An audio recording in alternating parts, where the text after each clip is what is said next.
आपको दिखा रहा हूं और अब सीधे ले चलते हैं आपको ग्राउंड जीरो पर, जहां पर बिहार के पूर्णिया से जो इस वक्त हॉट सीट बनी हुई है, मेरे सहयोगी चंद्रमोहन लगातार मेरे साथ बने हुए हैं। चंद्रमोहन, अभी फिलहाल स्थिति वहां पर क्या कुछ है, क्योंकि अभी अगर वोटिंग परसेंटेज देखें तो फिलहाल बहुत कम।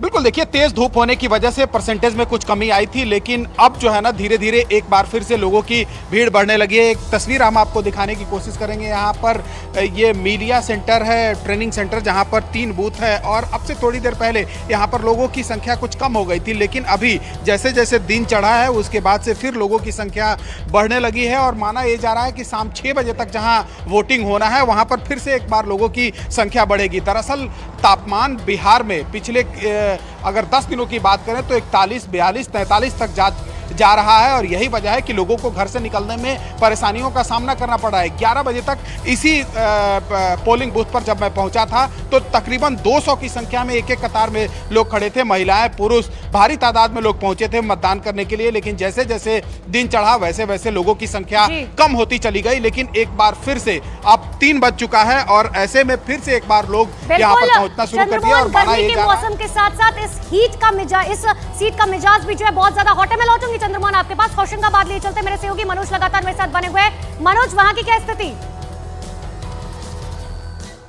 देखिए, यहाँ पर स्थिति यह है कि फिलहाल में आप मेरे साथ हैं संजय शर्मा, जो यहाँ पर कांग्रेस की तरफ से चुनाव लड़ रहे हैं। और अभी मतलब क्या रिपोर्ट मिल रही है? आपके साथ तो काफी लोग हैं, लेकिन इतने लोग वोट देने जा रहे हैं क्या?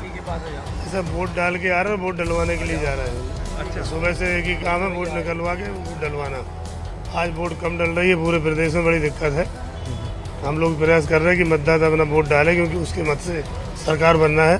न्यूज़ 18 इंडिया पर जो सबसे बड़ा दंगल प्रोग्राम है 4 जून पर, हम सबसे तेज नतीजे, आपको सटीक नतीजे भी दिखाएंगे। लेकिन अभी प्रधानमंत्री नरेंद्र मोदी अपनी हर सभा में अब लगातार एक बात दोहरा रहे हैं, मनमोहन सिंह का पूर्व प्रधानमंत्री का वीडियो, जिसमें ये बात कही जा रही है कि जो अल्पसंख्यकों को हक है संपत्ति पर, ज्यादा हक है। नरेंद्र मोदी जी क्या कह रहे हैं जी हमें मतलब नहीं है, हम क्या कह रहे हैं इस पर हम चुनाव लड़ रहे हैं। वो झूठ की बुनियाद पे भारतीय जनता पार्टी खड़ा किए हैं, उनके मन में जो आता है। मनोज, मैं लौट रही हूँ आपके पास, एक बार वायनाड का रुख कर लेते हैं, बहुत हॉट सीट है वहां से मेरे सहयोगी अरुण लगातार बने हुए। अरुण, क्या तस्वीरें? देखिए अनुपमा, आपको तस्वीरें दिखाता हूं। वायनाड जो क्षेत्र है वहां पर त्रिकोणीय मुकाबला इस बार है। एनी राजा लेफ्ट की तरफ से और के सुरेंद्रन भारतीय जनता पार्टी के केरल के जो अध्यक्ष हैं उनको भारतीय जनता पार्टी ने अपना उम्मीदवार बनाया। इस वक्त तस्वीरें अगर आप देखेंगी तो लोग अच्छी खासी संख्या में, और सुबह से ही 6 बजे से वोटिंग शुरू होनी थी 7 बजे से, लेकिन 6 बजे से ही सैकड़ों की संख्या में लोग मतदान केंद्रों पर आ गए थे अपने मताधिकार का प्रयोग करने के लिए। और पुरुष और महिलाएं लगभग बराबर की संख्या में यहाँ पर पहुंची हैं। पिछली बार 80% के आसपास मतदान हुआ था, इस बार भी उम्मीद है कि वो क्रॉस करेगा, क्योंकि जो उत्साह लोगों में दिखा फर्स्ट फेज में उत्तर प्रदेश के पीलीभीत में था, वहां बहुत ज्यादा लोगों का उत्साह नहीं दिख रहा था। लेकिन अगर यहां की बात करें, चूंकि केरल में, पूरे केरल में चुनाव है, 20 सीटों पर चुनाव है और पिछली बार सिर्फ 1 सीट ही कांग्रेस और उसके गठबंधन के हाथ से निकली थी, यानी 19 सीटों पर उसका कब्जा था, तो बहुत ही जबरदस्त एक तरह से उसकी जीत हुई थी। इस बार उस जीत को बचाए रखने की एक तरह से बड़ी जिम्मेदारी कांग्रेस के पास है और कांग्रेस अगर यहां प्रदर्शन अच्छा करती है तभी राष्ट्रीय स्तर पर उसकी टैली अच्छी होगी। जहां तक राहुल गांधी का सवाल है, पिछला चुनाव 4,31,000 वोटों से वो जीते थे, इस बार मार्जिन कम हो गया या बढ़ेगा, यही चुनौती उनके सामने है, क्योंकि एनी राजा एक ठीक ठाक कैंडिडेट लेफ्ट की तरफ से हैं और दूसरी तरफ भारतीय जनता पार्टी ने भी पूरी ताकत झोंक दी है। तो राहुल गांधी कितने मार्जिन से जीतते हैं, या फिर वायनाड से सीधे लिए चलते हैं मेरे सहयोगी अमरावती से दिवाकर मेरे साथ बने हुए। दिवाकर, वहां की क्या स्थिति है? बहुत ज्यादा गर्मी है, लेकिन लोग घरों से बाहर निकल रहे हैं। देखिए अनुपमा, मैं अमरावती के बडनेरा विधानसभा क्षेत्र के एक पोलिंग बूथ पर मौजूद हूं। यहां पर सुबह के समय करीब 6:30 बजे के आसपास ही मतदाताओं का आना शुरू हो गया था। काफी ज्यादा लंबी कतारें देखने को मिली थी, लेकिन दोपहर का वक्त है और 41 डिग्री के आसपास यहां का तापमान है, इसलिए वोटिंग की जो रफ्तार है इस बूथ पर थोड़ा जो है वो धीमी पड़ी है। लेकिन माना यह जा रहा है कि 3 बजे के बाद या 3:30 बजे के बाद जो है यहाँ पर फिर से लोग पहुंचेंगे और अपने मताधिकार का प्रयोग करेंगे। लेकिन इस वक्त आप तस्वीरें देखिए, जहां पर करीब 1 बजे के आसपास तक लंबी लंबी कतारें देखने को मिल रही थी। बड़ी संख्या में लोग वोट करने के लिए यहाँ पर आए थे, लेकिन इस वक्त यहाँ पर बेहद ही कम लोग मौजूद हैं और उसकी मुख्य वजह यही है कि अमरावती और खासकर विदर्भ का जो क्षेत्र है वहां पर जबरदस्त गर्मी पड़ रही है, जबरदस्त धूप है, जिसके चलते लोग घरों से बाहर दोपहर के समय नहीं निकल रहे हैं। हालांकि साफ तौर पर यह जानकारी मिल के सामने आ रही हो सकता है कि लोग जब धूप कम हो, गर्मी कम हो, तब जो है यहाँ फिर से आना शुरू होंगे।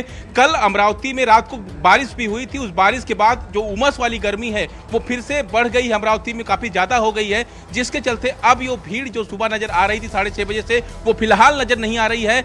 1 बजे तक का जो आंकड़ा है अमरावती का, खासतौर पर उसमें 31% वोटिंग हुई है अब तक, काफी कम वोटिंग मानी जा रही है ये, लेकिन ये आंकड़ा बढ़ेगा अगर लोग जो है 3 से 4 बजे के बाद जो है जब यहाँ पहुंचना शुरू होंगे। 6 बजे तक की वोटिंग का समय है और ऐसे में देखना यह अहम है कि अमरावती में कितने फीसदी वोटिंग होती है, उत्तर से लेकर दक्षिण, पूरब से लेकर पश्चिम तक की तस्वीरें हम अपने दर्शकों को दिखा रहे हैं, क्योंकि इलेक्शन मतलब सिर्फ और सिर्फ न्यूज 18 इंडिया। मैं लौटूंगी दिवाकर आपके पास, लेकिन बड़ी खबर आपको बता दें, प्रधानमंत्री नरेंद्र मोदी ने आज बंगाल के मालदा में आर्टिकल 370 के मुद्दे पर ममता बनर्जी और कांग्रेस को घेरा। तो गृह मंत्री अमित शाह ने तुष्टीकरण का मुद्दा उठाते हुए पूछा, क्या विपक्ष के लोग देश में शरिया कानून लाना चाहते हैं? टीएमसी और कांग्रेस के जोड़े रखने का सबसे बड़ा चुंबक है तुष्टीकरण। तुष्टीकरण के लिए ये दोनों पार्टियां कुछ भी कर सकती है। तुष्टीकरण की खातिर ये लोग देश हित के लिए किए गए हर निर्णय को वापस पलटना चाहते हैं। इंडी गठबंधन वाले कहते हैं कि वो कश्मीर में आर्टिकल 370 फिर बहाल करेंगे। टीएमसी और कांग्रेस के नेता कह रहे हैं कि सत्ता में आए तो सीएए कानून को रद्द कर देंगे। आप मुझे बताइए, बंटवारे से पैदा हुए देशों में जहां हिंदू, सिख, ईसाई, बौद्ध धर्म के लोगों पर जुल्म ढाए जाते हैं, जहां उनको धर्मांतरण के लिए मजबूर किया जाता है, जिनके आस्था स्थलों, मंदिरों, गुरुद्वारा, चर्च ध्वस्त कर दिए जाते हैं, जिनकी बहन बेटियों का जबरन शादी करके उनका धर्मांतरण करवा दिया जाता है, आखिर वो कहां जाएंगे? इसमें बहुत बड़ी संख्या में हमारे दलित भाई बहन है। तुष्टीकरण के लिए टीएमसी कांग्रेस इन्हें भी ठुकरा देना चाहती है। सीएए नागरिकता छीनने का नहीं बल्कि नागरिकता देने का कानून है, लेकिन फिर भी टीएमसी लगातार झूठ बोलकर अफवाह फैला रही है। यही इन लोगों की सोच है। कांग्रेस के घोषणा पत्र आने के बाद भारतीय जनता पार्टी के प्रति लोगों का रुझान और बढ़ा है, क्योंकि कांग्रेस ने अपने घोषणा पत्र में अपीसमेंट की उनकी पुरानी आदत को फिर से एक बार रिपीट किया है। कांग्रेस के घोषणा पत्र में पर्सनल लॉ को हम आगे बढ़ाएंगे ये बात की। मैं राहुल गांधी जी को पूछना चाहता हूं, पर्सनल लॉ को आप आगे बढ़ाएंगे तो क्या ये देश अब शरिया के आधार पर चलेगा? किस प्रकार का पंथ निरपेक्ष संविधान आप इस देश में चाहते हैं? हमारा संविधान पंथ निरपेक्ष है। देश के कानून धर्म के आधार पर नहीं बन सकते। भारतीय जनता पार्टी ने अपने घोषणा पत्र में स्पष्टता के साथ कहा है, हम यूनिफॉर्म सिविल कोड को लाएंगे। लोकसभा चुनाव के बीच संपत्ति पर सियासी संग्राम थमता हुआ नहीं दिख रहा। संपत्ति के मुद्दे पर आज पीएम मोदी ने बंगाल की धरती से तीर चलाए और बांग्लादेशी घुसपैठियों के मुद्दे पर ममता सरकार को घेरा।